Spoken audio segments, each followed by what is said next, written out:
আসসালামু আলাইকুম। কেমন আছেন আপনারা সবাই? আশা করছি ভালো আছেন। আলহামদুলিল্লাহ আমিও ভালো আছি। তো আজকের ভিডিওতে আমি আপনাদেরকে শেয়ার করব বাচ্চাদের পেটের গ্যাসের সমস্যা ঘরোয়াভাবে কিভাবে সমাধান করা যায় সেটার ছোট্ট কিছু টিপস। ইয়াফি এবং ইয়ালিফের ঘরোয়াভাবে আমি এই সমস্যার সমাধান করে থাকি। ইয়াফি বা ইয়ালিফের যখন এই সমস্যাটা হতো তো ইয়ালিফের বেলায় আমি ডাক্তারকে দেখিয়েছিলাম, আমাকে কিছু ঘরোয়া ব্যায়াম দিয়ে দিয়েছিল এবং সেগুলো করে আমি আলহামদুলিল্লাহ খুব ভালো সমাধান পেয়েছি। তো আজকে সেটাই আপনাদের শেয়ার করব। যারা নতুন মায়েরা আছেন তাদের জন্য অনেক উপকার হবে এবং আপনারা এইটা বাসায় করতে পারেন। তো এখানে ইয়াফি আছে, ইয়াফির বয়স কিন্তু 10 মাস, প্রায় শেষের দিকে।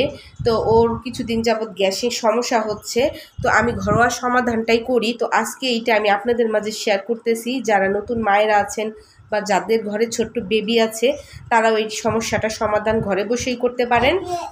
তো প্রথমে আমি হাতের মধ্যে একটু তেল মালিশ করে নিতেছি।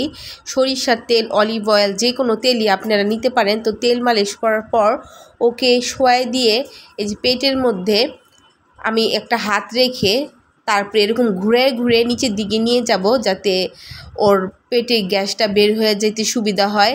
তো প্রথমে আমি এক সাইড থেকে দেখেন এভাবে হাতটা দিয়ে ঘুরে ঘুরে ঘুরে ঘুরে নিচের দিকে নিতেছি। এরকম করে ঘড়ির কাটার মতো এরকম ঘুরে ঘুরে আপনারা নেবেন। আবার আরেক হাত রেখে সেমভাবে আরেকবার করবেন। তো হাত দিয়ে এরকম করার পর একটু আঙ্গুল দিয়ে ডট ডট করে দিবে, যাতে পেটের গ্যাসটা বের হতে সুবিধা হয়। তো পেটের গ্যাস হলে আমরা কিভাবে বুঝবো বাচ্চাদের পেটে গ্যাস হয়েছে? বাচ্চারা খাবারে অনীহা করে, তারপর পেট ফুলে থাকে, বাচ্চারা একটু বেশি কান্নাকাটি করে, প্রতিদিন যেরকম কান্নাকাটি করে তার তুলনায় একটু বেশি কান্নাকাটি করে। আর যখন পেটের গ্যাস হয় তখন কিন্তু অনেক সময় বমিও করে। তো আমি দুই পাটা দেখেন সাইকেল চালানোর মতো করে এই যে এরকম করে করে আস্তে আস্তে দিতেছি, যাতে পেটের মধ্যে একটু চাপ লাগে। এর মাধ্যমেও কিন্তু মলদার দিয়ে গ্যাস বাড়া হতে সুবিধা হয়। তো আপনারা এরকমভাবে বাসায় ট্রাই করতে পারেন, অথবা বাচ্চাকে উল্টো পাশ ঘুরিয়ে মানে পেটটা নিচের দিকে দিয়ে ঘুরিয়েও শোয়ায় রাখতে পারেন। এতেও কিন্তু পেটের গ্যাসের সমাধান হয়ে থাকে। এখানে আমি একটু দেখিয়ে দিতেছি কিভাবে আমি উপর করে শুয়ে পিঠের মধ্যে হালকাভাবে ম্যাসাজ করব।